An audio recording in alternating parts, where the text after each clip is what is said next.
उसको चिंतन नहीं करना है। तो उसका जो सोचने का दायरा है केवल आज है, अभी है, वो उसके आगे पीछे नहीं सोचता। इस तरह का जो मनोभाव है उसी को कहेंगे शुद्ध। दूसरी उसकी विशेषता, वो किसी काम को यदि उसको करना है तो अपना इनिशिएटिव नहीं होता, अपने आप से शुरुआत नहीं करेगा।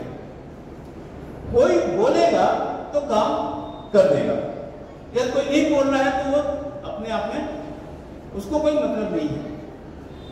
तो उसके अंदर सेल्फ इनिशिएटिव नहीं है, कुछ भी नया काम करने के लिए सोचना उसको है ही नहीं। तो ऐसे लोगों के लिए परिभाषित किया गया कि वो शुद्ध मनोभाव का व्यक्ति है।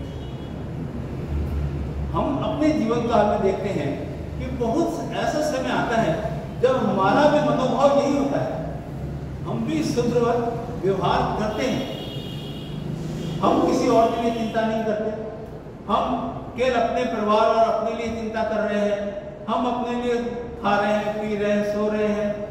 ऐसा मनोभाव रहता है ना, हम सभी के अंदर होता है, बहुत समय ऐसा होता है। इस मनोभाव को हटाने के लिए ही जो आनंद मार्ग का हमारा उद्देश्य क्या है, आनंद मार्ग में आत्ममोक्षार्थम जगत हिताय च, जगत हित हमको जरूर करना है। ये हमारा इंटीग्रल है, हमारा जो दर्शन है उस दर्शन का एक भाग हो गया, हमको जगत हित करना है। तो ये जगत हित करना है तो क्या क्या क्या करना पड़ेगा, लोगों औरों के बारे में सोचना पड़ेगा। तो हमारे अंदर जो शुद्धवत जो भाव है वो कम होगा। मेरी बात समझ रहे हैं ना? जो हमारे अंदर शुद्ध का मनोभाव है वो कम हो जाएगा, क्योंकि हमारे जो दर्शन है उसमें कहा गया है कि जगत हिताय च, ये हमारा अपना उद्देश्य, हमारे जीवन का उद्देश्य होना चाहिए। यही कारण है कि श्री प्रहलाद रंजन सरकार जी ने प्रौद्ध की बात कही, क्योंकि यह जगत हित करना है तो प्रौद्ध से बढ़कर और कोई विधा नहीं हो सकती। और सारी चीजें हम कर सकते हैं तो वो क्या मोमेंटरी होगा, कुछ पल के लिए किसी की हमने सेवा कर दी, कुछ पल के लिए किसी का दुख दर्द अपने निवारण कर दिया, लेकिन बाद में फिर दुख दर्द उसका वही हो सकता है। प्रौद्ध के अंदर वो व्यवस्था दी गई कि हम समाज के अंदर जो लोगों के दुख दर्द हैं उसको कैसे आमूल रूप से बदला जाए, और उसको उस व्यवस्था ऐसी व्यवस्था दी गई कि जिसमें उसका बातें शोषण नहीं हो, उसके दुख उसको झेलना नहीं पड़े। ये व्यवस्था वहां पर दी गई है। तो यदि हमको जगत हित के बारे में जब बात करना है तो प्रौद्ध के बारे में सोचना होगा, प्रौद्ध के सिद्धांत के बारे में सोचना होगा, नहीं तो हमारा जो दर्शन है, जिस दर्शन को लेकर के हम अपने जीवन को लगाए हुए हैं वो अधूरा रह जाएगा। यही कारण है कि हम बाबा सबको चाहते थे प्रौद्ध के बारे में जाने लो, और यदि प्रौद्ध के बारे में नहीं जानेंगे तो हमारा मन क्या रहेगा, शुद्ध रहेगा, हम शुद्ध रहेंगे। दूसरा क्षत्रिय, उसके बारे में चर्चा करते हैं। शूद्र लोगों में ही उसी व्यवस्था में कुछ लोग ऐसे होते हैं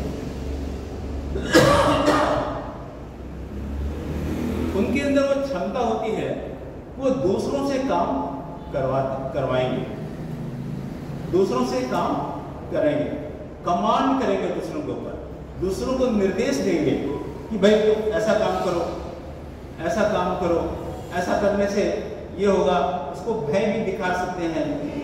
ये जो मनोभाव है ये क्षत्रियता की निशानी है। दूसरा वो जो उसकी निशानी है, जैसे पहले कहा कि जो शुद्ध है कि वर्तमान के बारे में सोचता है, आज अभी क्या है बस उतना ही उसको सोचना है। लेकिन जो क्षत्रिय है वो भूतकाल के बारे में, उसके पहले अतीत में क्या हुआ उसके बारे में भी चिंतन करता है, और वर्तमान के बारे में चिंतन करता है। तीसरा उसका गुण है कि वो जो करता है उसमें गौरव महसूस करता है।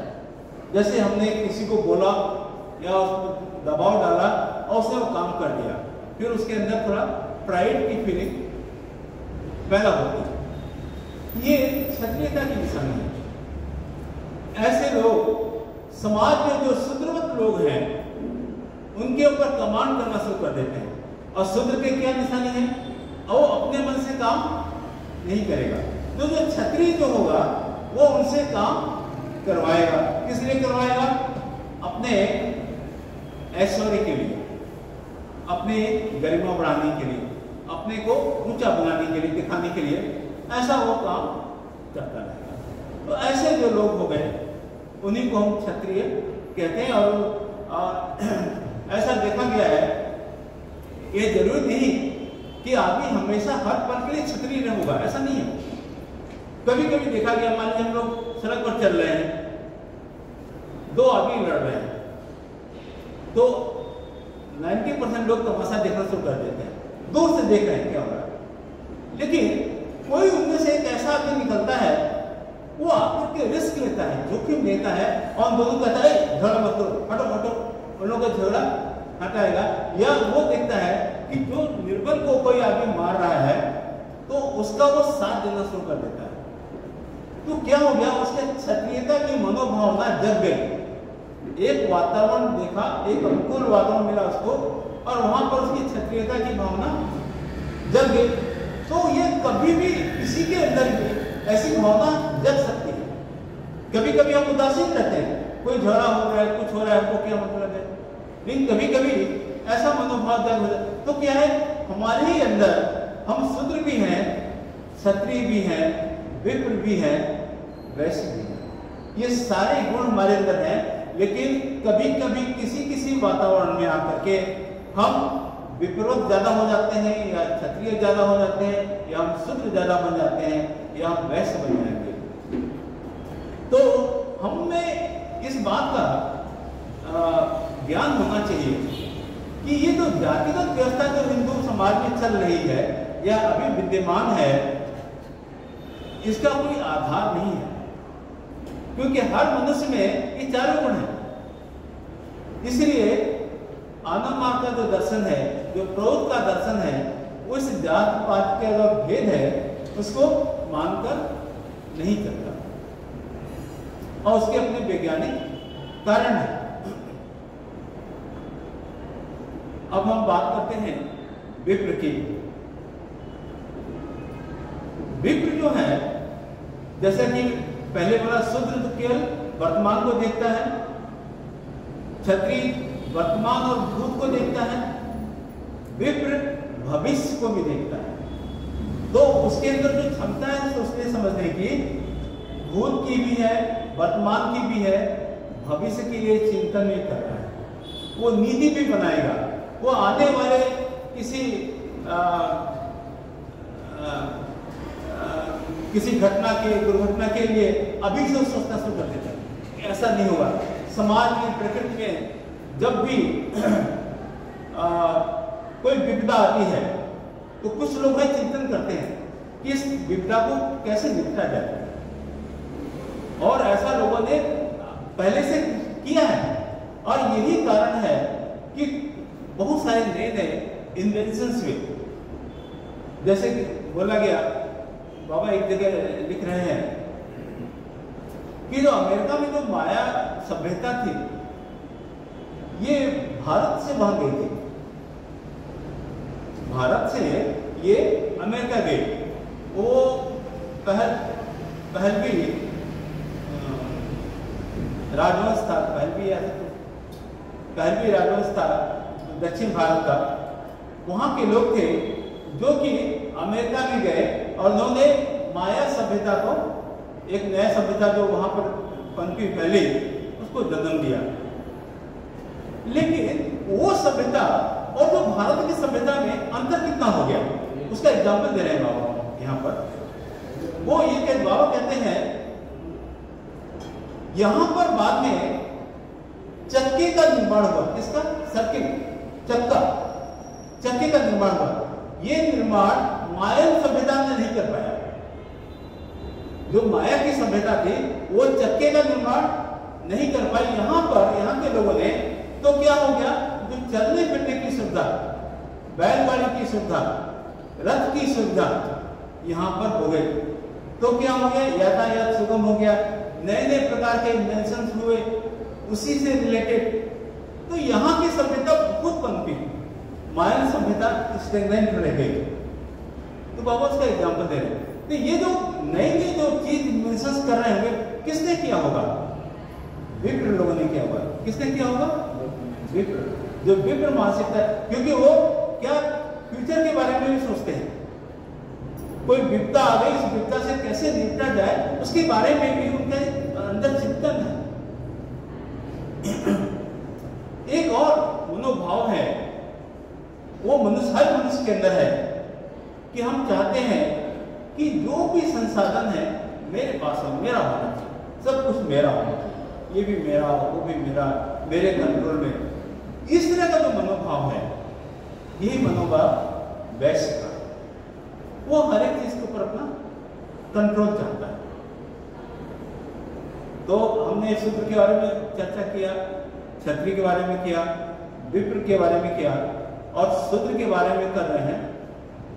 तो ये जो मनोभाव है, विप्र जो वैश्य क्या है, वो अपनी आधिपत्य को जमाने के लिए, अपना तो बुद्धि है ही इसके पास, लेकिन वो इस्तेमाल किसको करेगा? और जितने लोग हैं सबका उपयोग करता है, चाहे वो शूद्र है, क्षत्रिय है या विप्र है, अपने वो संसाधन को इकट्ठा करने के लिए यूज करेगा उन लोगों के शारीरिक बल को या मानसिक बल को। ये काम हो गया वैश्य का। बाबा ने इसको रंग में भी बताया है कि इनके मानसिक रंग कैसे है। तो शूद्र के बारे में कहा, उसका जो मानसिक रंग है वो काला है, क्षत्रिय का लाल है, विप्र का सफेद है और वैश्य का पीला है। ये चार रंग, इन वर्णों के चार मानस रंग की बात यहां कर रहे हैं।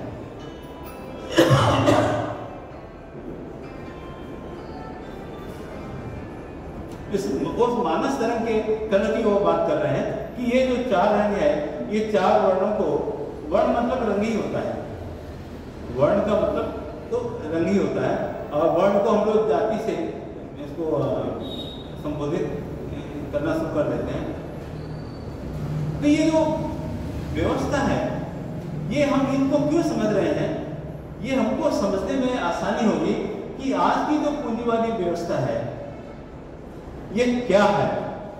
ऐसा क्या है कि एक पूंजीवादी और भी पूंजी इकट्ठा करने के लिए अपने आप को विवश पाता है, रोक नहीं पाता है। उसका 1 लाख करोड़ है, 10 लाख करोड़ है, 50 लाख करोड़, कितना भी मिलता जाए उसको ऊपर वो अपना आधिपत्य चाहता है और कर भी रहा है। आज हम लोग उसको, हमारे पास में एग्जाम्पल्स भी है। यही कारण है कि ऐसे मुट्ठी भर लोगों के पास में इतनी संपत्ति है कि जो 90% लोगों के पास में नहीं है, उतनी संपत्ति 10% लोगों के पास में इकट्ठी हो गई है। तो ये उनका एक मानसिक, इसको विकारी कहेंगे, एक उनका मानसिक जो एक प्रकृति सम्मत है। वो ऐसा नहीं है कि वो ऐसा कर रहा है, वो जो प्रकृति की व्यवस्था है उसके हिसाब से वो ऐसा कर रहा है। एक चीज और भी यहाँ थोड़ा समझने की है। कुछ लोग कहते हैं यदि ये प्राकृतिक व्यवस्था है तो हम क्यों दखल कर रहे हैं, प्रकृति को प्रकृति रूप से चलने दो। ये जो मानव का विकास अभी तक इतना हो पाया है, यदि प्रकृति की व्यवस्था से चल रहा होता तो क्या विकास हो पाता था? प्रकृति की व्यवस्था से सारे जानवर चल रहे हैं, उनका क्या विकास हुआ? नहीं विकास हुआ। लेकिन प्रकृति की व्यवस्था के विपरीत जाकर के मनुष्य ने जब संघर्ष किया तब ये विकास हुआ है। तब हम इतनी बातें यहाँ पर अलग अलग ढंग से कहने की, सोचने की क्षमता रख पा रहे हैं। मेरी बात समझ में आ रही है ना? मैं ये इसलिए कह रहा हूं कि हमको ये समझना होगा कि जो लोग कहते हैं कि भाई वो तो गरीब है, उसके पास कपड़ा नहीं होना चाहिए, उसको खाने के लिए नहीं है तो क्या हो गया, उसको अपना कर्मों का फल है, ऐसी ऐसी बातें लोग करते हैं। तो ये जो व्यवस्था ऐसा है, तो जंगल की व्यवस्था तो यही है, माइट इज राइट चलता है वहां पर। जो बड़ा जानवर है छोटे जानवर को खा लेता है, जो बलशाली जानवर है जो निर्बल जानवर को खाता है। तो व्यवस्था तो चल रही है, वो प्रकृति की व्यवस्था है, लेकिन उस प्रकृति की व्यवस्था में विकास नहीं है। और हम जिस मानव शरीर में आए हैं, जिस विकास के द्वारा आए हैं, हम प्रकृति से लड़ते लड़ते आए। ये हमको अंतर यहां समझना होगा। यदि संघर्ष नहीं होता तो हम भी वो चिंपांजी जैसे अभी भी होते। ये सारी सुख सुविधाएं जो हम देख रहे हैं, जो हम लोगों ने अपने लिए पैदा कर ली है, ये ऐसा कुछ नहीं होता। और फिर कोई एक जानवर दूसरे को खाता, दूसरा जानवर तीसरे को खाता, वही क्रम सारा चलता रहता। लेकिन वो क्रम नहीं चले और उस क्रम में आगे आदमी का विकास कैसे हो, उसके लिए ही तो प्रौद्योगिकी की व्यवस्था है। इस प्रौद्योगिकी की व्यवस्था में यही सब बताया गया है। तो हमको समझना होगा कि हम जब बात करते हैं कि हम समाज में विकास होगा, क्यों होगा, उसका कारण समझना है। उसके कारण को प्रौद्योगिकी में अच्छी तरह से